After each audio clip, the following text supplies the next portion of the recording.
Good morning friends, SB simple লাইফস্টাইলের আরও একটি নতুন ভিডিওতে তোমাদের সকলকে ওয়েলকাম জানিয়ে আমি সুনন্দা আরও একটা নতুন ব্লগ শুরু করছি। আজ হলো আসামের প্রথম দিন। সকাল সকাল কিন্তু মুড়ি, খই, মোয়া সব কিছু জেঠি আমাদের খেতে দিয়েছে।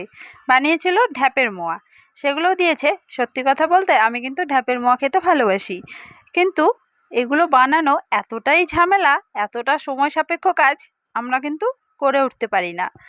মা কিছুদিন আগে একবার করেছিল, আমাদের 20-25টার মতো মোয়া করতে প্রায় সারাদিন লেগে গেছিলো ওগুলো পরিষ্কার করার জন্য।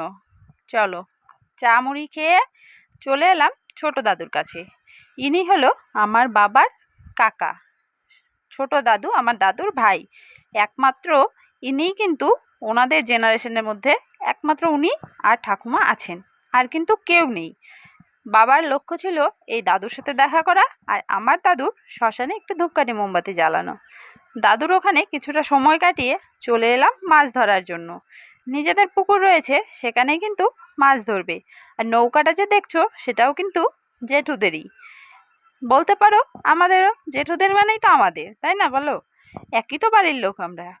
তা আমিও একটু শখ করে কিন্তু নৌকোতে যাচ্ছিলাম, আর নৌকোতে আমার সাথে সাথে সবগুলো কিন্তু পিছন ধরেছে, মানে ভাস্তিরা।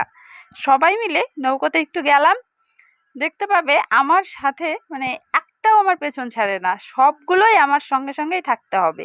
ওই দেখো আমি এসেছি, সবগুলো চলে এসেছে। আর এই পুকুরটায় কিন্তু মাছের জন্য জাল ফেলা হচ্ছে।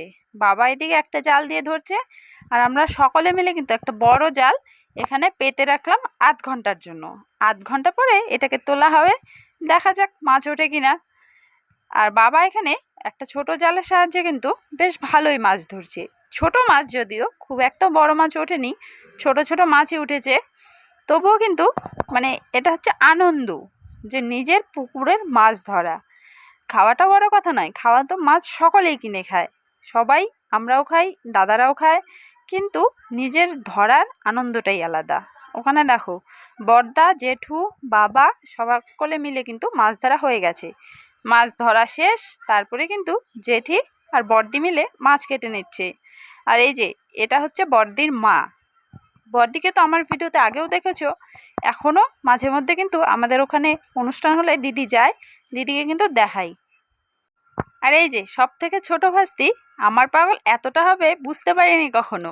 দেখেছো, আমাকে যখনই দেখছে তখনই ওরকম হাত বাড়িয়ে চলে আসছে। এগুলোর জন্য মায়া লাগবে না তো কি হবে বলো? ওকে কিন্তু এই ফার্স্ট টাইম আমি দেখছি, ও আমাকে ফার্স্ট টাইম দেখছে। তারপরেও তোমরা দেখেছো, একেই হয়তো বলে রক্তের টান। কারণ সেই জায়গাটা তো কখনো ভোলা যায় না, সেই জায়গা থেকেই হয়তো এই অবস্থা। আমি কোথাও রেখে যেতে পারছি না একজনকেও। এই বাড়িতে 4টে ভাস্তি রয়েছে, ও বাড়িতে ভাস্তা রয়েছে 2টো। তারপরে কিন্তু বাবার জেঠুর বাড়ি, কাকার বাড়িতে অনেকগুলো রয়েছে। আমার দুই জেঠুর ফ্যামিলিতে 4টে ভাস্তি, 3টে ভাস্তা রয়েছে। বড় ভাস্তাটা বাড়িতে নেই, ওকে হোস্টেলে রেখে আসা হয়েছে। আমরা এখন রেডি হচ্ছি ছোট জেঠুর বাড়িতে যাব। এই গরমের মধ্যে ওর চুলগুলো একটু বেঁধে দিলাম, কারণ গরমে মেয়েটা চুল নিয়ে খুবই কষ্ট পাচ্ছে। আর ওর মায়ের শখ চুল রাখবে, চুল রাখলে অবশ্য দেখতে ভালো লাগে, কিন্তু এই গরমে ছোট বাচ্চাদের একটু কষ্ট হয়েই যায়। আর এটা কিন্তু আজ থেকে নয়, ছোট থেকে ওরা ছোট থাকাকালীন যতবার এসেছি, ওরা সকলেই কিন্তু আমার পেছন পেছন ঘুরেছে। এবং আমি না, বাবা আসে, বাবার সাথে সাথেও ঘোরে।